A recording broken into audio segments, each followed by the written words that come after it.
देख रहे हैं नेटवर्क 33 राजकुमार के साथ। तो चलिए बढ़ते हैं आज की कहानी की ओर। दोस्तों, मेरा नाम विकास है और मैं उत्तराखंड का रहने वाला हूँ। ये घटना मेरे साथ आज से लगभग 4 साल पहले घटी थी। तब मैं कॉलेज का एक स्टूडेंट था।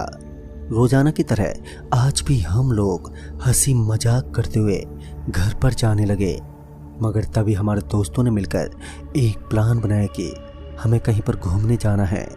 उस वक्त हमारी छुट्टियां हुई ही थी, तो हमारा प्लान था कि हम एक ऐसी जगह पर घूमने जाएं जहां पर हम काफ़ी मज़े कर सकें। ये बात हम सभी दोस्तों ने मिलकर डिसाइड की थी। तभी मेरे एक दोस्त ने, जिसका नाम हरीश था, वो बोला, यार हमें भोजासर चलना चाहिए। तो सोनू बोल पड़ा, ओ भैया, हमें अपनी मौत को दावत नहीं देना है। तुझे जाना है तो तू जा सकता है। मुझे सोनू का भड़कना बहुत ही अजीब लगा। इससे पहले मैंने कभी भी उसे इस तरह भड़कते हुए नहीं देखा। तो मैंने सोनू से कहा, अरे भाई, ऐसा क्या है उस जगह पर जहाँ जाने से तेरी फटती है? मैं इतना बोलकर जोर जोर से हंसने लगा, मगर सोनू बोला, देखो, आपको उस जगह पर जाना है तो जाओ, मैं तो नहीं जाने वाला, क्योंकि वो जगह बिल्कुल भी ठीक नहीं है। रात में तो वहाँ पर जाने का मतलब अपनी बर्बादी को छूना। कहते हैं वहाँ पर एक पिशाच का आतंक है, जिसका रात में वहाँ पर राज चलता है। क्या कहानी बनाई है भाई। इतना बोलकर मैं हंसते हुए बोला, तू सीधा यही बोलना कि तुझे वहाँ पर जाना नहीं है, हम तेरी बात वैसे भी नहीं मानने वाले। तो उसने मुझसे कहा, अगर तुम सब में इतनी हिम्मत है तो तुम रात में वहाँ पर घूम कर आओ, देखें तो सही किस में है इतना दम। उसकी ये बातें मुझे उकसाने लगी, इसलिए मैंने तय किया कि अब हम लोग उस जगह पर जरूर जाएंगे, और वह भी एक रात रुकने के लिए। दूसरे दिन हम लोग अपना सारा सामान पैक करके वहाँ के लिए निकल गए। शाम के लगभग 8 बजे हमने अपना पूरा सामान पैक कर लिया और 9:30 बजे के आसपास वहाँ पर पहुँच गए। भोजासर गांव में चारों तरफ खामोशी छाई हुई थी। लोग अपने घरों से बाहर नहीं निकल रहे थे। पता नहीं उसका क्या रहस्य था। हमारे सारे दोस्त भोजासर गांव के एक चबूतरे पर जाकर बैठ गए। फिर हम लोगों ने तय किया कि हम लोग आज रात में इस गांव का पूरा चक्कर लगाएंगे, और उसके बाद हमें किसी के बोलने की आवाज़ आने लगी। ऐसा लग रहा था कि कोई 2-3 आदमी एक साथ बातचीत कर रहे हैं। जब हम लोग उस तरफ गए तो वहाँ पर कोई भी मौजूद नहीं था। यह देखकर हमें काफ़ी हैरानी हुई, क्योंकि हमें आवाज़ तो काफ़ी साफ साफ सुनाई दे रही थी। हम 4 दोस्त थे। फिर हम लोग उस गांव की यात्रा करने के लिए वहाँ से निकल पड़े। हमने सुना था कि वह गांव काफ़ी भयानक और बहुत ही खतरनाक माना जाता है, इसलिए हम वहाँ के लोगों का वहम दूर करने के लिए इस गांव में आए थे। हम अभी चारों तरफ घूम ही रहे थे कि तभी हमें एक कुएं में से कुछ आवाज़ें आने लगी। वह आवाज़ सुनने में बहुत ही डरावनी लग रही थी। उस आवाज़ को सुनकर मैं तो एक पल को घबरा सा गया, मगर उसके बाद मैंने सोचा कि कोई जानवर होगा, लेकिन वह आवाज़ सिर्फ मुझे ही सुनाई दी थी। मेरे किसी भी दोस्त को वह आवाज़ सुनाई नहीं दी। ये बहुत ही ज़्यादा हैरानी वाली बात थी, लेकिन मैंने इस बात को भी नज़रअंदाज कर दिया। तभी मेरा एक दोस्त ज़ोर से चिल्लाया और बोला, अरे वो देखो, वह हमारे सामने क्या है। फिर जब हम लोगों की नज़र सामने की तरफ गई तो हमने देखा कि सामने की तरफ सफ़ेद कंबल में लिपटा हुआ कोई उस रोड के करीब बैठा हुआ था। उसे देखकर हमें काफ़ी हैरानी तो हुई कि आखिर वह यहाँ पर क्यों बैठा है, और वो भी इतनी रात को। फिर हम लोग उसकी तरफ चल पड़े। जब हम उसके करीब गए तो उस आदमी ने कहा, निकल जाओ इस गांव से, अगर कुछ देर और रुक गए तो तुम्हारी मौत बिल्कुल तय है। उसकी बातें काफ़ी अजीब लग रही थी, मगर मैंने उस आदमी से कहा, भाई साहब, ऐसा क्यों बोल रहे हैं आप? और तभी अचानक से उसके मुंह से वो सफ़ेद कंबल हटा। उस कंबल के हटते ही मैंने उसका भयानक और खौफनाक चेहरा देखा। हम सभी दोस्त एकदम से डर गए। हमारे तो हाथ पैर बुरी तरह से कांपने लगे। एक बार तो हमारा दिल दहल गया, और अचानक से वह आदमी वहाँ से गायब हो गया। उसे इस तरह गायब होता देख हमें तो कुछ समझ में नहीं आया। मेरा तो दिमाग ही घूम गया था कि आज हम लोग भूत प्रेत के अंधविश्वास से पर्दा उठाने आए थे, मगर आज तो हमें भी भूत प्रेत पर विश्वास होने लगा। लेकिन तभी हमारा एक दोस्त चिल्लाने लगा, और फिर अचानक से पता नहीं वो कहाँ पर चला गया। जब हमने चारों तरफ अपनी नजरें दौड़ाई तो हमने देखा कि हमारा दोस्त जिसे कोई घसीटते हुए एक घर की तरफ लेकर जा रहा था। हम लोग तुरंत भागते हुए उसके पास पहुंचे और हमने उसे किसी तरह वहां से उसे उठाया और फिर हमारे साथ वहां से थोड़ी दूर एक पेड़ के नीचे लेकर आए। अब हम सभी के अंदर डर का एक अलग ही एहसास भर चुका था। डर की वजह से हम लोगों की हालत खराब थी।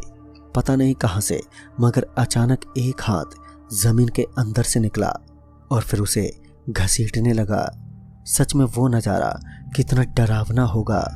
फिर हम लोगों ने डिसाइड किया कि अब हम सभी को यहाँ से निकल जाना चाहिए और फिर हम लोगों ने अपनी गाड़ी की तरफ चलना शुरू कर दिया।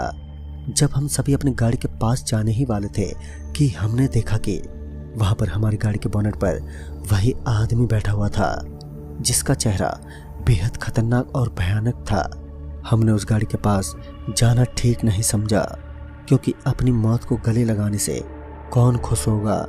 फिर हम लोग वहां से वापस मुड़ने लगे, तभी उस आदमी की आवाज आई, अभी तो बस खेल की शुरुआत है। फिर हमने वहां से भागना ही ठीक समझा। फिर हम लोग वहां से भागते हुए वापस उसी जगह पर आ गए जहां पर हम लोग पहले खड़े थे। मगर उस गांव में हम किसी भी जगह पर बिल्कुल भी सेफ नहीं थे। वह गांव पूरा का पूरा भूतिया था और उसके बाद हम वहां से किसी रास्तों को ढूंढने लगे ताकि हम यहाँ से पैदल ही निकल जाएं। जब हमें एक रास्ता दिखा तो उसी तरफ चल पड़े। जब हम उस रास्ते पर चलने लगे तभी हमने देखा कि सामने की तरफ से दो आदमी दौड़ते हुए हमारी तरफ आ रहे थे, मगर उनका चेहरा बहुत ही भयानक था। हमें उस गांव में जो भी आदमी नजर आता वह एक शैतान होता, यानी कि वह पूरा गांव हैवानियत की दुनिया का एक शिकार बना हुआ था। तभी अचानक से हमें ऐसा लगा कि बहुत सारे आदमी हमारे पीछे भाग रहे हैं। हम लोग तेज गति से वहां से भागने लगे। थोड़ी दूर आगे आने के बाद हमने देखा कि पीछे की तरफ हाथ में लकड़ी लिए हुए बहुत ही भयानक चेहरे वाले आदमी अब हमारे पीछे पड़ चुके हैं, जिन्हें देखकर हमें हमारी मौत दिखाई दे रही थी। मगर हम तब तक नहीं रुके जब तक हमने उस गांव के एक मोड़ को पार नहीं कर लिया। फिर जब हम लोग उस मोड़ को पार करने के बाद थोड़े आगे आए तो हमने पाया कि अब वह आदमी हमारा पीछा छोड़ चुका है। लेकिन हमें ये बात अच्छे तरीके से मालूम थी कि शैतानी शक्तियाँ इतनी जल्दी पीछा नहीं छोड़ने वाली। अब हम सभी दोस्तों को वहाँ से जल्दी निकलना था, लेकिन उसके लिए हमें गाड़ी तक पहुँचना था। मगर गाड़ी पर तो वो प्रेत बैठा हुआ था, तो ऐसे में अब हमारा वहाँ से निकलना लगातार मुश्किल हो रहा था। लेकिन तभी मुझे एक आइडिया मिला। दरअसल अब हम लोगों को किसी घर का दरवाजा खटखटाना था, शायद कोई भला आदमी हमारी मदद कर दे। इसलिए हम लोग पास ही के एक घर के पास पहुंचे और जोर जोर से दरवाजा खटखटाने की कोशिश करने लगे। मगर हमने एक घर का दरवाजा खटखटाने की बहुत कोशिश की तो वह दरवाजा अपने आप ही खुल गया। यानी कि उस गांव में बहुत सारे घर सुनसान थे। यानी कि वह गांव बिल्कुल वैसा ही था जैसा हमने उस गांव के बारे में सुना था कि उस गांव के अंदर अब बहुत ही कम लोग रहते हैं। जब दरवाजे खटखटाने से कोई फायदा नहीं हुआ तो हम वापस मुड़कर गाड़ी की तरफ आने लगे, क्योंकि वही हमारी एक आखिरी सी उम्मीद बची थी। फिर हम लोग जब उस गांव के बीच में वापस पहुंचे तो हमने देखा कि वहां पर वही प्रेत बैठा हमें घूर रहा था। उसके बाद हम लोग जब गाड़ी के करीब जाने लगे तो इस बार वह आदमी हमारी गाड़ी पर नहीं था, मतलब कि अब वो वहां से जा चुका था। यह बात हमारे लिए थोड़ी धैर्य देने की बात थी। फिर जब हम गाड़ी के थोड़े और करीब पहुंचे तो हमने देखा कि अब हमारी गाड़ी अपने आप ही स्टार्ट हो गई है। उस गाड़ी को अपने आप स्टार्ट होता देख मैं तो शॉक्ड रह गया और उसके बाद वो गाड़ी हमारी तरफ ही बढ़ने लगी, यानी कि वह हमें अब कुचलने वाली थी।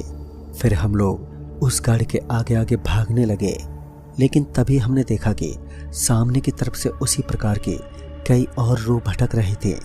हमारे पीछे तो हमारी जान लेने के लिए हमारी गाड़ी पड़ी थी और हमारे सामने वो प्रेत थे। अब हम सभी लोग बुरी तरीके से फंस चुके थे। हमें तो कुछ भी समझ नहीं आ रहा था कि अब क्या करना चाहिए। तभी वो सभी हैवान हमारी तरफ बढ़ने लगे, लेकिन हमारी गाड़ी अब बंद हो गई थी। अब सब कुछ उन शैतानों के हाथ में था कि उन्हें हमें मारना था या जिंदा छोड़ना था। जैसे ही गाड़ी बंद हुई तो मैंने हिम्मत दिखाई और मेरे दोस्तों को मेरे पीछे आने का इशारा किया। वो लोग भी मेरे पीछे पीछे भागने लगे और उसके बाद में हम लोग भागते हुए एक ऐसी गली में पहुंचे जहां पर थोड़ी बहुत लाइट दिखाई दे रही थी, इसलिए मैंने वहीं पर जाना बेहतर समझा। फिर हम लोग भागते हुए उस लाइट की तरफ भागने लगे जिस गांव में एक लाइट ही जल रही थी। मगर तभी हमारा दोस्त नवीन एकदम से लड़खड़ा कर गिर गया। मगर जब उसने पीछे पलटकर देखा तो पाया कि पीछे की तरफ से बहुत सारी दुष्ट आत्माएं हमारी तरफ बढ़ रही थी। अब हम धर्म संकट में फंस चुके थे। फिर अब हमें हमारी जान बचानी थी। फिर हम किसी तरह नवीन को उठाने लगे। नवीन भी हिम्मत वाला लड़का था तो उसने भी हिम्मत दिखाई और फिर खड़ा हुआ। मगर तब तक बहुत देर हो चुकी थी। दरअसल वह सारे शैतान अब हमें उनकी मौजूदगी डर के अंदर लगातार डाल रही थी।